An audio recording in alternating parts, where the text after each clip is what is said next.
Hello guys! Hello! This is for Libra.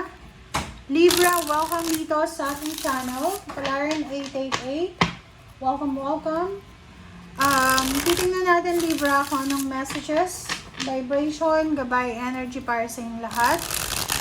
This is the weekly tarot reading, first week of March para sa lahat ng Libra. Alright, so Libra, kaloka. Ang first card mo dito is nasa Nine of Swords ka. Nine of Swords, there's a Libra here na kayo ay medyo nag-aalala. Okay. There's a Libra na siguro yung iba sa inyo dyan, you're worried about money. Pwedeng nawalan ka ng trabaho or naghahanap ka ng trabaho. So, yung Libra na to, ay hindi siya makatulog sa gabi. It's because nag-iisip siya. Meron siyang problema sa pera or meron siyang problema sa pamilya. Nine of Pentacles, sinasabi ng barahan na to na may mga Libra na posibleng sa linggong ito ay isa sa mga wishes nila, financial wishes, ang mangyayari. For example, manalo sa loto or pwedeng makakuha ng trabaho or ganito. So, there's some Libra na mayroon silang mamamanifest na financial success sa linggong ito. Meron din dito Libra na iba sa inyo na posibleng ma-promote sa trabaho, pwedeng may magta-travel, pwedeng mayroong magre-relocate, isang napakabilis na job offer, isang napakabilis na appreciation, isang napakabilis na rewards or awards ang posibleng matatanggap nyo. Alright, so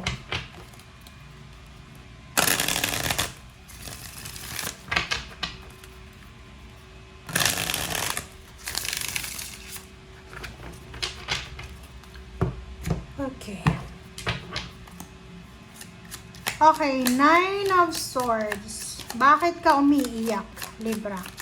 Yung mga umiiyak na Libra this week. Hindi ka makatulog, insomnia, anxiety. You're feeling stuck. Kuha pa nga tayo ng isa. Nakikita ko sir dito na marami kang plano, marami kang gustong gawin, pero hindi mo magawa. It's because you are in pain. Hindi ka makatulog sa gabi kasi ang dami mong iniisip eh. May problema ka ba sa pamilya, sa health? Sabi sa'yo eh. 'Di ba? So, parang ang sinasabi ng bara sa'yo dito na may mga blessings, may mga source of happiness, may mga reason kung bakit kailangan mong maging masaya. But the problem is, meron ka ngayong pinapasa na problema. Kumbaga, pag may problema kasi yung tao, kahit gaano kasarap yung pagkain sa harap niya, hindi siya makakakain. Kahit gaano kaganda yung selebrasyon, pag may problema yung isang tao na dumalo sa selebrasyon, hindi niya ma-appreciate yung celebration.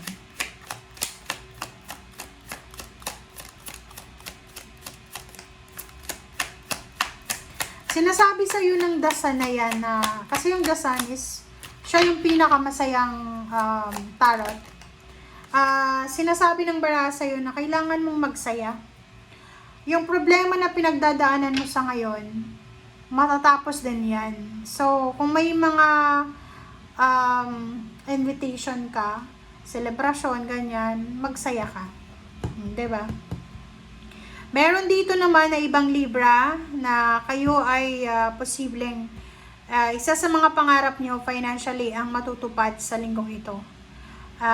Mataas na sweldo, bagong trabaho, lump sum of money, financial mo to eh. So, nakikita natin dito na may mga wishes kayo, financial wishes na posibleng mangyari. Okay, reverse na. Pero, meron dito na pero sinasabi ng bara sa'yo dito na sa linggong ito, kung yung isa sa mga pangarap mo ay tumaas yung sweldo mo, magkaroon ng promotion sa trabaho or ma-hire ka sa isang napakagandang company. Pwede siyang mangyari, pero kung ini-expect mo na this week ay makatanggap ka ng limpak-limpak na salapi talaga, imposible daw yon. Okay? Walang yung cash flow through work siya or pwedeng sa mga loto, ganyan. Pero kung nag-expect ka ng lump sum of money na pwedeng mahawakan this week, walang mangyayaring ganun. Okay? Okay, so dito naman sa Knight of Swords, sinasabi ng bara sa'yo, Libra, na you need to be careful, okay? Huwag kang magpadalos-dalos sa mga decision making mo. Magdahan-dahan tayo, mag-research, okay? Yun yung pinaka-importanting sinasabi sa'yo dito ng Three of Pentacles, na kailangan mo daw mag-research. Pag-aralan, magtanong-tanong, and huwag magmamadali. Alright, so let's check. Ano pa ba?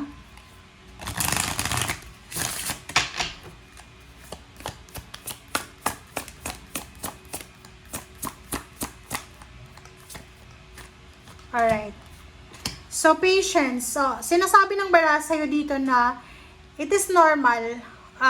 Ano man ang pinagdadaanan mo sa ngayon, Libra, may mga issues ka, may mga tao na ayaw sa'yo, may mga taong i-judge ka, may mga tinulungan ka dati, like sa family, like for example, kapamilya, kadugo, kaibigan, dating mong boss, dating kakilala, and ibinigay mo yung lahat yung like, pre-protectionan mo sila, tinulungan, ganyan ganito, but, possible ka na makatanggap ng judgment, possible kang makatanggap ng paninira, pagtatraidor, but it doesn't mean na masama kang tao. Kasi ikaw yung pinaka mabuting tao, pinaka totoo talaga. So, sabi ng bara sa'yo dito, we need to be careful kasi sa linggong ito, possible ka na makatagpo ng mga masasamang klase ng tao.